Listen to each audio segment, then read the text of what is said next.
오늘도 기알기쌤이 강의하는 면접 자료로 시작합니다. 토목시공기술사 면접. 이거 정말 중요하잖아요. 그래서 오늘은 면접에서 자주 나올 수 있는 핵심 질문 하나를 실제 면접처럼 한번 다뤄보려고 합니다.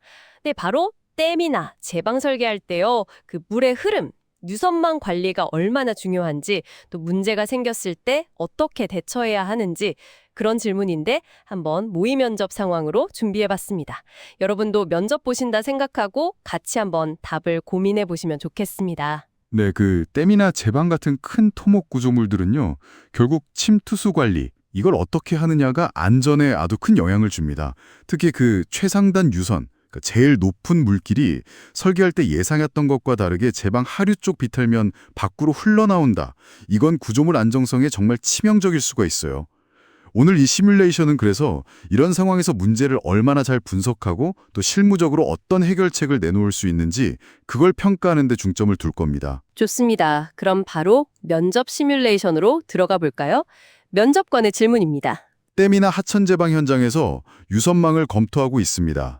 댐 설계 시 계산된 최상단 유선이 댐 제체의 하류측 사면 밖으로 유출되는 것으로 나타났다면 어떤 문제점이 발생할 수 있으며 기술사로서 어떤 대책을 수립해야 하는지 설명해 보십시오. 네, 답변 드리겠습니다. 최상단 유선이 댐 제체 하류측 사면 밖으로 나올 경우 구조물의 안정성에 매우 심각한 여러 문제점을 유발할 수 있습니다. 첫째는 그 파이핑 현상 발생 위험이 아주 크게 증가합니다. 침투수가 제체 안에 있는 미세한 흙 입자를 유실시키면서 물길, 그러니까 파이프 같은 공동을 만들게 됩니다.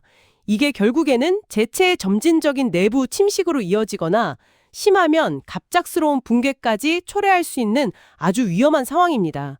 그리고 둘째는 하류 사면의 활동 파괴 가능성이 높아집니다. 사면 내부에 과행 간극 수압이 발생하면 흙의 전단 강도가 약해지고 유효 응력은 감소하게 됩니다. 그러면 사면 전체가 미끄러지는 활동 파괴에 대한 안정성이 급격하게 떨어지게 됩니다. 셋째로 사면 표면의 침식, 그러니까 세굴이 가속화됩니다. 물이 사면 밖으로 계속 흘러나오면서 표면의 흙이 씻겨나가게 되고 이건 장기적으로 봤을 때 사면의 형태를 바꾸고 안정성을 해치게 됩니다. 그렇다면 이러한 문제점들에 대해 기술사로서 구체적으로 어떤 대책을 제시할 수 있습니까? 네, 답변 드리겠습니다. 우선 침투수를 안전하게 처리하기 위한 배수시설 보강이 필수적입니다.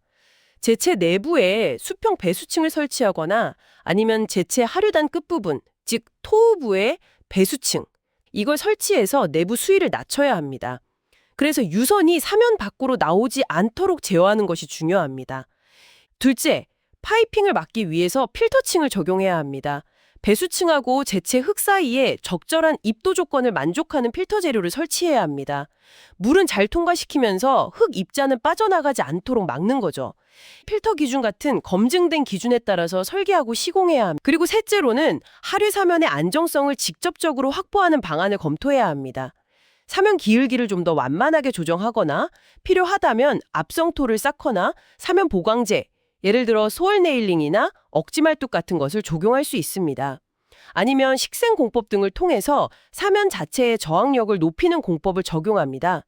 이 모든 대책을 세울 때는 반드시 사면 안정 해석을 통해서 목표로 하는 최소 안정률, 보통 1.5 이상인데 이걸 확보하는지 확인해야 합니다. 실제 현장에서는 이러한 유선망 변화나 침투수 거동을 계속 파악하는 것이 중요할 텐데요.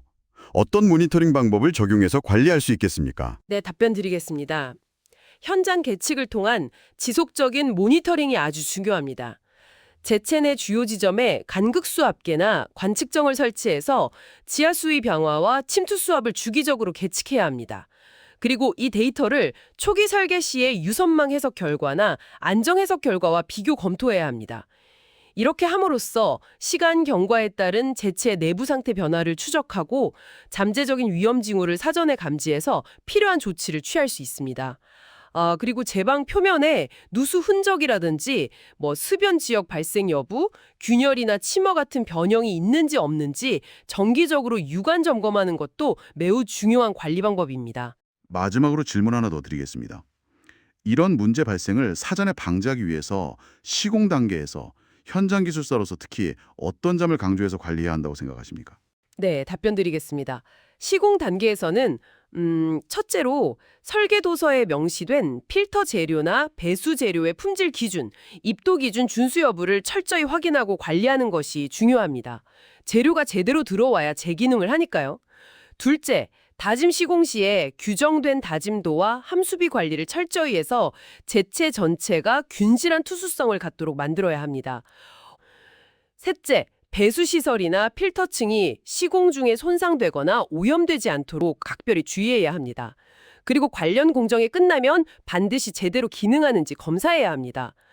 이러한 시공 품질 관리가 결국 구정물의 장기적인 안전성 확보로 이어진다고 생각합니다. 네, 잘 들었습니다. 방금 시뮬레이션에서 보신 것처럼 기술사 면접에서는 단순히 이론만 아는 게 아니라 문제 상황을 정확히 진단하고 또 실질적인 해결책을 구체적인 기준과 함께 제시하고 이걸 또 지속적으로 관리할 방안, 그리고 예방을 위한 시공 관리 능력까지 이런 것들을 종합적으로 보여주는 게 중요한 것 같습니다. 특히 대책을 말할 때 구체적인 수치, 토우 드레인 높이라든지 안전율 1.5라든지 필터 기준 같은 걸 같이 언급하면 좋은 평가를 받을 수 있겠죠? 그렇죠. 기술사의 역할이라는 게 그냥 구조물 딱 짓고 끝나는 게 아니라 그 구조물이 사용되는 내내 안전하게 기능을 유지하도록 관리하는 책임까지 다 포함하는 거니까요.